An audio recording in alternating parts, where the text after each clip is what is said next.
Cerita mempersembahkan Sabda Pandita Ratu.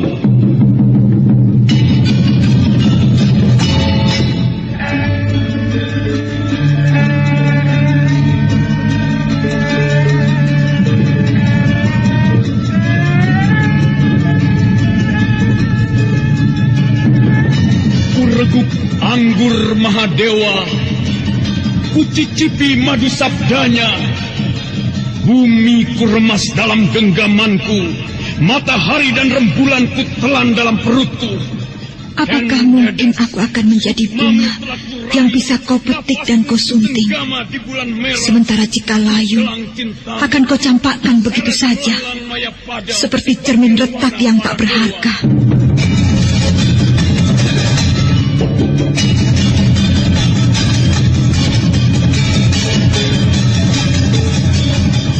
Sabda Pandita Ratu, sebuah kisah penuh dilema, tragedi cinta anak manusia, perebutan tahta, mabuk harta dan duniawi, serta silaunya kehormatan, di mana keangkara murkaan merajalela karena dendam yang membara. Kisah ini berlatar belakang berdirinya Singasari. Ken Arok, dialah pemuda yang merekuk pahit getirnya kehidupan. Namun sebenarnya, dialah yang harus melaksanakan sabda-sabdanya. Perjalanan sengsaranya adalah awal untuk meraih keberhasilan, untuk menuju kejayaannya di saat Singasari berdiri. Apakah cita-citamu itu, Kenomang? Aku ingin mengubah nasibku. Aku bosan dengan kehidupanku selama ini yang terlunta-lunta, akrab dalam pelukan kemelaratan. Kadangkala aku berangan-angan, aku adalah seorang istri dari Patih. Bahkan lebih gila lagi, aku berangan-angan, andai kata aku adalah seorang permaisuri, maka akan terhapus semua masa silamku, terhapus lenyap, tidak bersisa semua kenangan buruk yang kumiliki. Itulah cita-citaku, Kakang Ken Arok. Bagaimana dengan kau, Kakang? Aku ingin menjadi seorang raja.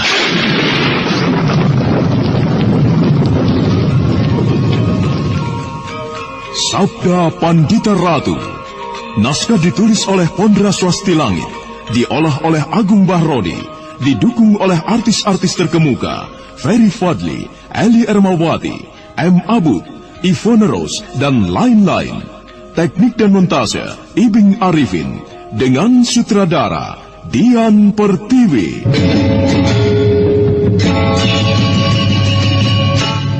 Sabda Pandita Ratu kali ini mengetengahkan episode ke-10 dengan judul Gerhana di Medan Laga, dengan para pemain Haris Tiono sebagai Kertajaya, Kasdu Dewa sebagai Tumenggung Rono Patmo, Naryo sebagai Lurah Prajurit, M. Abud sebagai Ken Arok, Edi Dosa sebagai Kebo Ijo, Lilimur Indasari sebagai Ken Umang, Arya sebagai Macan Kroda, dan Asdi Suhastra, pengantar cerita.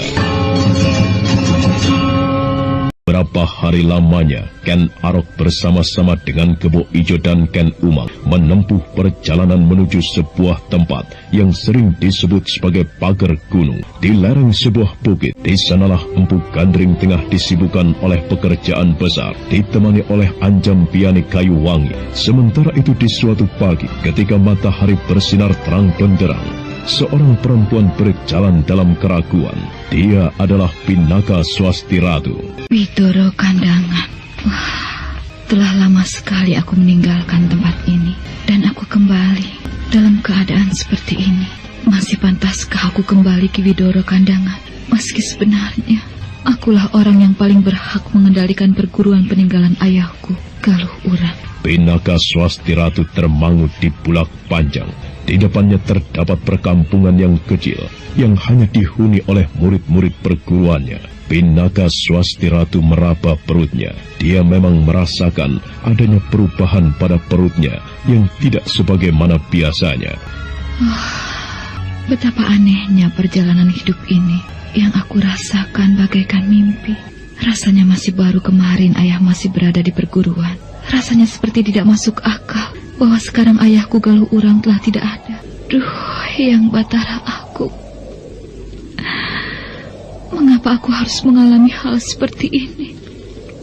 Dengan gontai, Pinaka Swasti Ratu, pewaris perguruan Widoro Kandangan, terus berjalan. Sesampai di gerindangan pohon asam yang tumbuh di tengah pulau, keraguannya kembali merenggut hatinya. Perempuan bernasib malang itu berhenti dan duduk di atas akar pohon itu. Kurasakan bagaikan mimpi. Benar-benar kurasakan bagaikan mimpi. Kameswara adikku, ya suamiku. Oh, tidak masuk akal. Tidak masuk akal bahwa aku telah bersuami adikku sendiri. Atau, apakah aku justru sedang bermimpi?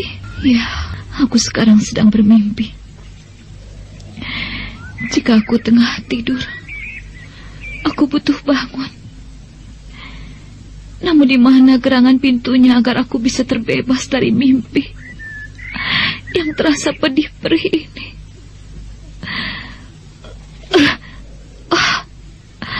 Perih. Kucubit lenganku. Ternyata terasa perih. Aku tidak sedang bermimpi. Apa yang kualami ini adalah sebuah kenyataan. Dengan bersusah payah, Pinaka Swasti Ratu menepiskan keraguan yang menggerayangi hatinya.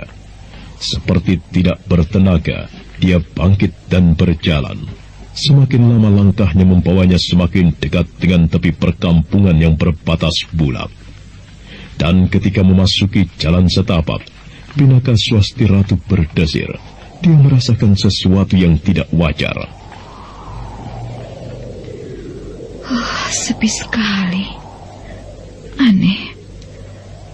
Mengapa sedemikian sepi seolah tidak ada orang sama sekali? Bekas kebakaran. Benar-benar bekas kebakaran. Apa yang terjadi? Gila, apa yang telah terjadi? Bencana apa yang telah menimpa perguruanku? Tidak ada orang sama sekali. Semua rumah bekas mengalami kebakaran yang nampaknya telah terjadi dalam waktu yang cukup lama. Akan aku periksa, apakah bencana yang terjadi telah meminta korban jiwa ataukah tidak? Apa sebenarnya yang telah menimpa perguruanku? Kebakaran menghanguskan semua rumah. Lalu di mana murid-murid perguruan ini? Apa yang terjadi? Pinaka Swasti Ratu berlarian. Dia melihat semakin jelas bahwa rumah induk perguruan peninggalan ayahnya telah menjadi puing-puing sisa kebakaran yang nampaknya telah berlangsung lama. Perbuatan biadab. Siapa yang telah berani melakukan perbuatan ini? Kemana mereka? Tidak ada bangkai sama sekali. Berarti tidak terjadi pembunuhan. Lalu kemana mereka? Bagaimana aku harus mendapatkan keterangan mengenai hal ini? Apa yang sedang kau renung? Siapa kau? Aku, Brisima. Kulihat kau sedemikian panik melihat keadaan perkampungan ini. Kau siapa? Brisima. Pakaianmu... Aku seorang wasi. Oh, kau seorang wasi. Tahukah kau apa yang telah terjadi di tempat ini? Iya, aku tahu. Kalau begitu katakan kepadaku apa yang telah menimpa perguruan Widoro Kandangan ini. Katakan apa yang terjadi, Brisima. Aku belum tahu apa kau. Katakan dulu, siapa kau? Apakah kau mempunyai hubungan dengan perkampungan ini? Namaku Pinaka Swasti Ratu. Aku adalah pimpinan perguruan ini. Kau masih muda. Aku memimpin perguruan Widoro Kandangan ini karena ayahku tidak bisa lagi memimpinnya. Ayahku telah menghadap kekuasaan yang widikawasa. Nah, Brisima, ceritakan apa yang menimpa perguruanku. Kalau kau tahu pula, bagaimana dengan nasib murid-murid perguruanku serta di mana mereka sekarang berada? Mereka dibawa ke sebuah bukit yang bernama Hambara Budura. Bukit Hambara Budura. Di manakah itu, Wasi Brisima? Sebuah tempat yang berada di sebelah barat Gunung Semeru dan Gunung Merapi. Di sanalah letak sebuah desa bernama Hambara Budura. Dan di sanalah letak sebuah bukit yang diberi nama Bukit Hambara Budura. Siapa yang membawa ke sana? Dan untuk apa? Selama 6 bulan terakhir ini, aku selalu membayang-bayangi sepak terjang seorang gadis aneh yang bernama Uma Durga Parabandari. Ia mempunyai mata siwa yang terletak di keningnya. Mata ketiga yang mempunyai kemampuan sangat dahsyat. Oh, siapa dia? Dan untuk apa orang-orangku dibawanya? Apakah ia orang baik? Atau apakah ia orang jahat? Dan mengapa murid-murid perguruanku tidak ada yang melawan? Karena Uma Durga Parabandari adalah orang yang tidak terlawan. Ceritakan lebih jelas, Sangwasi. Apa yang akan dilakukan pemuja Batari Durga itu terhadap murid-murid perguruanku? 6 bulan yang lalu, perempuan aneh itu datang ke rumahku yang terpencil di Panarukan. Ia datang untuk keperluan apa, Sangwasi? Ia hanya bertanya, kapan bulan purnama yang ditutupi gerhana akan datang. Cerita tentang Uma Durga Parabandari ternyata memang menarik perhatian. Dengan cemas, tetapi juga didorong rasa ingin tahu, Pinaka Swasti Ratu mendengarkan cerita yang dibeberkan oleh Wasi Bresima. Ketika Sang Wasi bertemu dengan perempuan aneh bernama Uma Durga itu, apakah Sang Wasi tidak terkejut melihat keanehan pada matanya? Ketika itu aku belum melihat mata yang ketiga. Kenapa Sang Wasi Bresima? Perempuan itu mengikat keningnya dengan sebuah selendang. Aku tidak pernah mengira jika di balik selendang itu terdapat mata yang ketiga. Namun andai kata tidak diikat, ditutupi dengan selendang sekalipun, mata itu tetap tidak kelihatan, kecuali jika pemiliknya membukanya. Manakala mata aneh itu terpejam, yang terlihat hanyalah seperti sebuah luka. Bukan main. Lalu apa hubungannya dengan Purnama? Ia menyebut-nyebut sebuah candi. Candi yang hilang. Candi? Candi yang hilang? Ah, itu lebih aneh lagi, Sang Wasi Bresima. Apa maksudnya candi hilang? Mata Sang Wasi yang bernama Bresima mengingatkan Pinaka Swasti Ratu pada sebuah nama yang mirip, yaitu Prewira Bumi. Dia nampak menerawang seperti memandang ke kejauhan. Maka terbayanglah ketika senja dengan kabut lain yang tebal menutupi pandangan matanya. Kaukah yang bernama Bresima? Oh, siapa kau? Namaku Uma Durga Parabandari. Aku berasal dari Ambara Budura. Sebuah nama yang aneh. Ambara Budura. Baru kali ini aku mendengar nama yang aneh seperti itu. Ambara Budura. Di manakah letak tempat itu? Apakah Sang Wasi pernah mendengar nama 2 buah gunung, Merapi dan Semeru? Oh, iya, aku pernah mendengar nama itu. 2 gunung yang terletak di dekat sebuah pemerintahan zaman Rake, Diah Balitung. Benarkah itu? Tempat itu terletak di wilayah yang bernama Mataram. Benar, Sang Wasi Bresima. Namamu sendiri Uma Durga. Sebuah nama yang aneh. Apakah engkau pemuja Sang Batari Durga? Uma adalah nama lain dari Batari Durga ketika masih menjadi bidadari cantik, yang kemudian menjadi Batari Durga berwajah jelek setelah mendapat kutukan dari Batara Guru. Terserah kepada Sang Wasi dalam menafsirkan apa maksud namaku. Akan tetapi, aku datang jauh dari Ambara Budura ke Panarukan adalah untuk mencarimu. Untuk urusan apa? Aku memerlukan penjelasanmu. Kapankah purnama yang ditutupi gerhana akan datang? Lalu bagaimana Sang Wasi Bresima? Melihat kemunculannya yang tiba-tiba, aku terkejut. Seolah ia muncul dari kabut laut dan kemudian berdiri di depanku begitu saja. Dari cara kehadirannya, aku yakin perempuan muda usia itu bukan perempuan sembarangan. Meski ia muda usia, namun jelas mempunyai ilmu kanuragan yang sangat tinggi. Tetapi keperluannya datang dari Ambara Budura ke Panarukan sangat mengusik hatiku. Sang Wasi langsung mengatakan? Atau Sang Wasi menolaknya? Dan apakah Sang Wasi memang tahu kapan bulan purnama yang tertutup oleh gerhana itu akan datang? Aku tidak pernah menjawab pertanyaannya. Aku berpura-pura tidak tahu. Akan tetapi, ternyata perempuan aneh yang bernama Uma Durga itu sangat yakin bahwa aku pasti mengetahui kapan gerhana bulan akan datang. Jangan berbohong seolah kau tidak tahu, Sangwasi. Aku sangat yakin kau bisa menjawab pertanyaanku. Aku sangat yakin bahwa aku telah menemukan orang yang aku cari. Orang yang bisa menerangkan kapan gerhana bulan yang akan datang tiba. Dan di saat apa gerhana bulan itu muncul. Uma Durga, aku hanyalah seorang manusia. Dan apakah yang bisa aku lakukan? Aku tidak mempunyai sayap yang bisa aku pergunakan untuk terbang, mengintip saat gerhana tiba, seperti yang kau maksudkan. Aku tahu, kau tidak memerlukan sayap untuk terbang.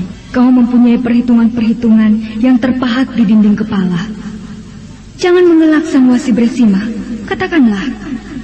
Sebenarnya, untuk apa kau ingin mengetahui saat gerhana datang? Aku tidak bisa menerangkan. Aneh, apakah adil itu namanya? Kau tidak mau menerangkan apa keperluanmu. Tetapi kau memaksaku untuk mengatakan apa yang kau butuhkan. Mungkin aku bisa menebak bahwa keperluanmu mengetahui kapan gerhana bulan akan datang tentu berkaitan dengan upacara aneh yang akan kau selenggarakan. Katakanlah, Uma Durga, untuk keperluan apa kau memerlukan mengetahui saat gerhana itu? Jika kau mengatakan dengan kadar kejujuran yang setimbang, aku akan mengatakan kapan saatnya. Baiklah, aku memang memerlukan mengetahui saat yang tepat atas kehadiran gerhana itu untuk mencari sebuah candi yang hilang. Perempuan itu mencari sebuah candi? Benar, Nyai. Apa hubungannya candi dengan gerhana bulan? Aku tidak berhasil mendapatkan keterangan yang jelas. Akan tetapi aku membayangkan bahwa terdapat sebuah candi yang hilang. Mungkin yang dimaksud adalah lenyap dari pandangan mata. Dan mungkin pula di saat bulan purnama itulah candi yang hilang itu akan muncul menampakkan diri. Ambara Budura. Kenapa? Apakah ada sesuatu yang menarik perhatianmu? Aku pernah mendengar sebuah candi telah dibangun oleh para rakai di zaman yang telah berlalu. Orang-orang ada menyebut Swambara Budur. Ya, Swambara Budur. Sangwasi, apakah dengan demikian antara Swambara Budur dengan Ambara Budura mempunyai hubungan yang erat? Menarik sekali apa yang kau ketahui, Nyai Pinaka. Mungkin antara Swambara Budur dengan Ambara Budura itu memang mempunyai kaitan. Lalu bagaimana jawaban Sangwasi kepada perempuan aneh itu? Jawabanmu masih belum seimbang dengan nilai jawabanmu yang akan kukatakan, Uma Durga. Kau hanya mengatakan untuk mencari sebuah candi yang hilang. Namun kau tidak menceritakan mengapa ada candi yang hilang. Bukankah candi selalu menetap di sebuah tempat dan tidak akan berpindah kemanapun? Serta untuk apa jika kau berhasil menemukannya? Candi itu telah lenyap karena diselubungi dan dilindungi oleh japa mantra dari seorang Brahmana yang melindunginya. Dan aku harus menemukan candi itu untuk kuhancurkan. Untuk kau hancurkan? Ya. Mengapa? Tidak akan aku terangkan. Uma Durga, candi adalah sebuah tempat pemujaan sebagai sarana hubungan antara umat manusia dengan sesembahannya Sang Mahawikan yang widi kawasa. Bagaimana kau akan menghancurkannya? Apakah karena dewa sesembahanmu Sang Batari Durga telah tersisih? Aku tidak mau bertele-tele, Sangwasi Bresima. Aku telah menjawab semua pertanyaanmu. Sekarang katakan, kapan gerhana bulan itu akan muncul? Cepat. Setelah aku mendengar apa keperluan dan maksudmu yang sebenarnya, aku justru mempunyai pertimbangan yang harus kujaga mati-matian untuk tidak menceritakan kepadamu. kapan saat purnama yang mengalami gerhana itu datang? Aku tidak ingin sebuah candi hancur karena kecerobohanku. Nah, itu jawabanku. Sekarang kembalilah ke asalmu. Kau akan mengalami nasib yang sangat buruk jika kau tidak mau mengatakan. Tidak. Aku tidak akan mengatakan meski aku tahu kapan gerhana bulan itu akan datang. Kau ternyata ingkar janji. Janji bukan suatu hal yang harus ditepati. Karena suatu hal, janji mungkin berarti suatu hal yang harus diingkari. Kemudian bagaimana Sang Wasi? Bagaimana sikap perempuan pemuja Durga itu? Perempuan aneh itu memandangku dengan tatapan mata yang aneh untuk digambarkan. Perlahan-lahan ia membuka kain ikat kepalanya yang berwarna coklat kegelapan. Saat itulah aku melihat sebuah luka yang aneh pada keningnya. Aku tidak pernah mengira luka itu ternyata adalah kelopak mata yang terpejam, terletak tepat di tengah kening. Lalu apa yang dilakukan? Ia membakar rumahku. Sebuah gubuk kecil yang terletak di tepi pantai. Bermula aku belum mengetahui dengan cara bagaimana ia melakukan. Karena ia berdiri membelakangiku dan menghadap ke arah rumahku. Tiba-tiba saja rumah itu terbakar. Dan ketika ia kemudian berbalik, aku sangat terperanjat melihat mata anehnya. Mata ketiga yang terletak di keningnya. Oh, jagat dewa yang Batara Agung, kau memiliki mata di kening. Ya, inilah aku yang sebenarnya.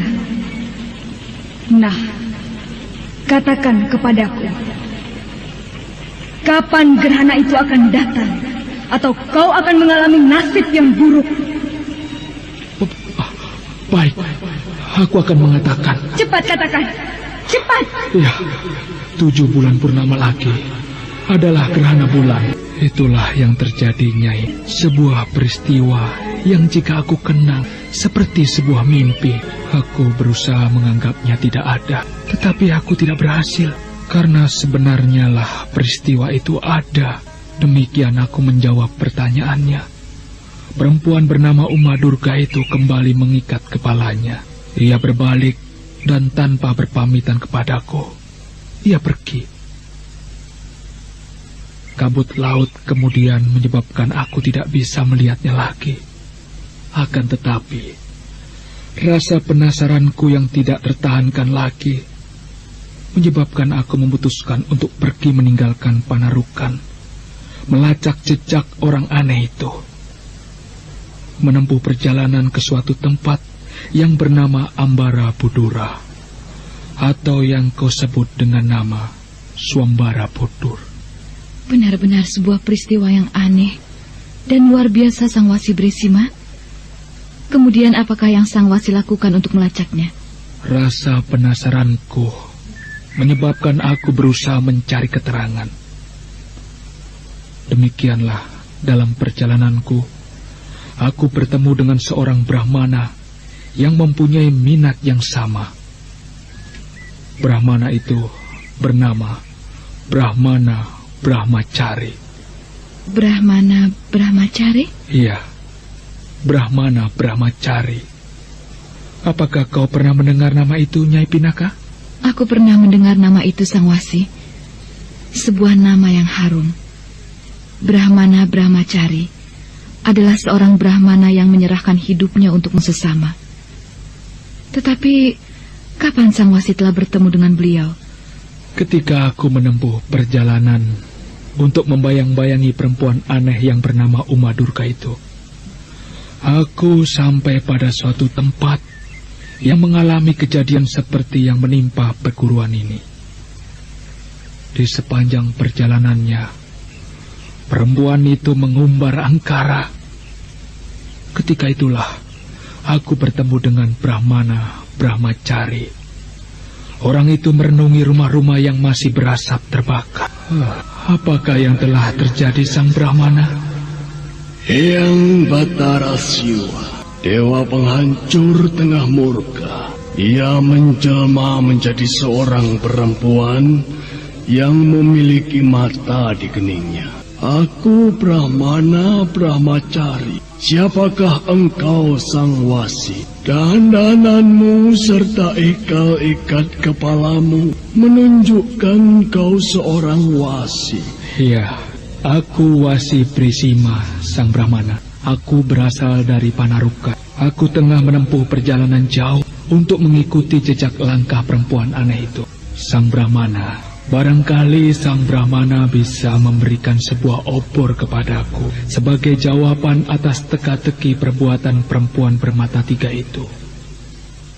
Ia datang dari Ambara Budura menuju ke Panarukan untuk bertanya datangnya gerhana bulan. Bagaimana sang Brahmana? Bisakah aku mendapatkan keterangan? Siapakah nama perempuan itu? Apakah ia mengenalkan namanya kepadamu? Perempuan itu menyebut dirinya sendiri dengan nama Uma Durga Parabandari. Ketika aku mencoba bertanya apa makna namanya, perempuan itu tidak mau menjawabnya. Hal apa lagi yang dikatakan oleh perempuan itu kepadamu, sang wasi?